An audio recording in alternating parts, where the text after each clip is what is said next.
A sustentabilidade. Na vida prática da prefeitura, nós não temos ainda um guarda-chuva. Eu acho que já deixou de ser aquele conceito pioneiro, que gerou muita manifestação e passa, na vida real, tem que exigir o que significa. E não me refiro só à questão ambiental, me refiro a diferentes setores que eu aprendi na gestão pública. Mas, fundamentalmente, na questão ambiental, é uma mudança de comportamento, atitude. Isso vai levar geração para mudar no Brasil. O exemplo, a questão dos resíduos em Curitiba. Apesar de todo o debate, toda a conscientização, todas as manifestações, todas as propagandas, todos os prêmios que a cidade recebeu, para mim ainda é absolutamente inaceitável que a gente tenha a dependência do sistema convencional de limpeza, coleta e destinação final de resíduos. Então, é algo ainda que gera um imenso conflito e vai levar ainda um bom tempo para ter um avanço mais expressivo. Sr. Gustavo, a gestão de sustentabilidade ela é muito equivocada.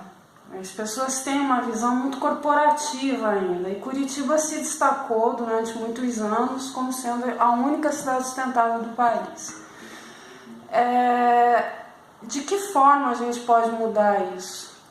O senhor acha que uma educação para o consumo, essas pequenas atitudes curitibanas que reverberaram pelo Brasil afora, até pelo mundo, o curitibano ele é muito civilizado no bom sentido que ele aprende algo e ele faz e a coisa veio há 40 anos já, né? Eu sou da geração que aprendeu com a família Folha, de uma maneira teatralizada nas escolas públicas, a separação do lixo.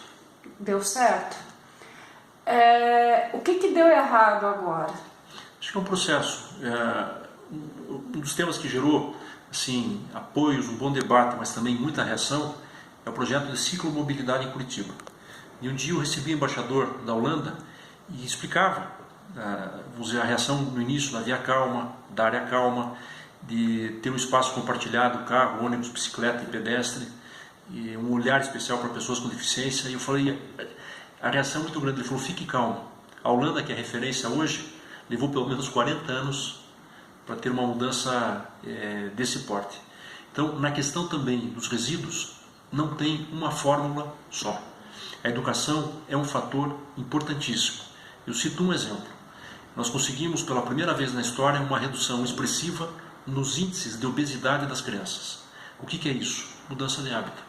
Isso é um processo de formação permanente, que começa cedo, mas também passa por um processo de legislação moderna, da responsabilidade solidária, a responsabilidade por todo o ciclo, passa por propagandas, só que propaganda é cara a produção, é caro a veiculação, apesar de todos os canais que a gente tem hoje com as redes sociais, mas de qualquer maneira, quando a gente compara Curitiba com outras cidades, é evidente que nós podemos falar, e aí sem, vamos dizer, há um pouco de orgulho nisso, mas positivo, mexe no bom sentido com a autoestima do morador da cidade. Curitiba está acima da média das cidades brasileiras, em diferentes setores, mas principalmente nesse cuidado com o ambiente e com a limpeza pública.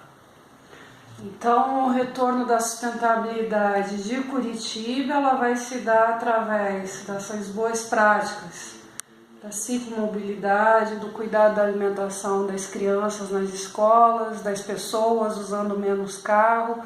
Aí eu gostaria de perguntar ao senhor, eu enquanto paranaense e residente aqui da capital, eu sou contra o metrô.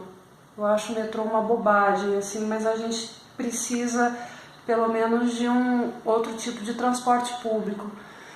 O senhor acha que se a gente pensar uma outra forma de transporte público para a capital, a gente teria como poluir menos? A impressão que você tem hoje em Curitiba é que ela foi feita para carros, não para pessoas. Mas isso, as cidades foram pensadas assim. E nós temos que responder a pergunta, a gente quer um modelo que transporte e tem espaço para mais carros, ou um modelo que transporte mais pessoas. Curitiba mudou de dimensão. A Curitiba dos anos 70, 80, que marcou o sistema do BRT, não é a Curitiba do século XXI, que já chega a quase 2 milhões de habitantes. A cidade não foi projetada para ter quase 300 mil veículos circulando no anel central todo dia, quase 500 mil pessoas no anel central todo dia. Então, nós temos que pensar em projetos que são complementares, não são concorrentes. O grande desafio é um sistema de alta capacidade e na superfície não se consegue mais. Nós lançamos os editais para linhas para implantar ou VLT ou VLP. Temos ônibus híbrido e também ônibus 100% elétrico em circulação na cidade, junto com táxis, procurando entender o funcionamento das novas tecnologias com fontes renováveis, mas precisamos de um sistema de alta capacidade, principalmente no eixo sul e no horário do rush. Imagine um usuário que pega o ônibus todo dia cedo da região sul até Santa Cândida. Ele vai passar por quase 60 ou mais cruzamentos.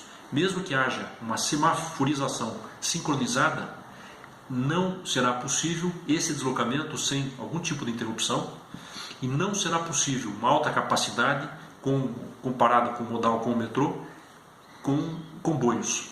O sistema, ele em alguns momentos tem que evitar entrar em colapso.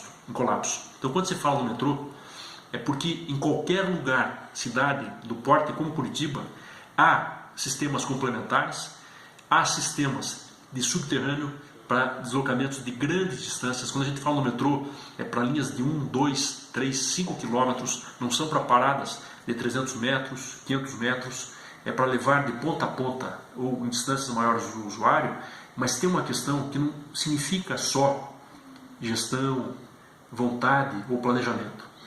Assim, há que se entender que o sistema de transporte é caro e são poucos os países que, como no Brasil, uma cidade como Curitiba é responsável 100% para o financiamento do sistema. Isso não existe no mundo. As grandes cidades europeias, Paris, Roma, Londres, grandes cidades americanas, têm aporte de recursos do governo central enorme. Isso não existe no Brasil. Agora mesmo, o sistema de Nova York de metrô, com mais de 430 quilômetros, está gerando um debate público entre o prefeito de Nova York e o governador do estado, que é responsável pelo metrô, que é responsável pela questão da tarifa. Então, esse modelo no Brasil faliu. Ou nós temos um novo pacto federativo, ou nós vamos ficar numa discussão que vai se perder sempre na questão do financiamento.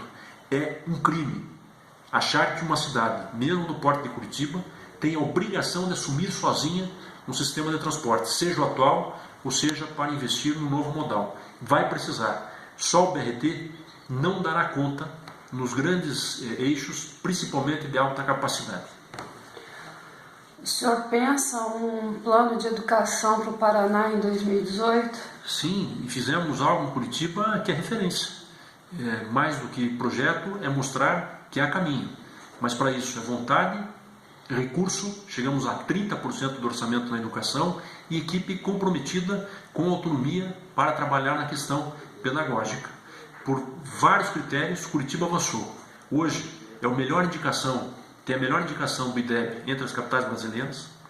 É a capital que mais oferece vaga em tempo integral, quase 85% da renda do quadro, e é a única capital que zerou a demanda para as crianças a partir de 4 anos.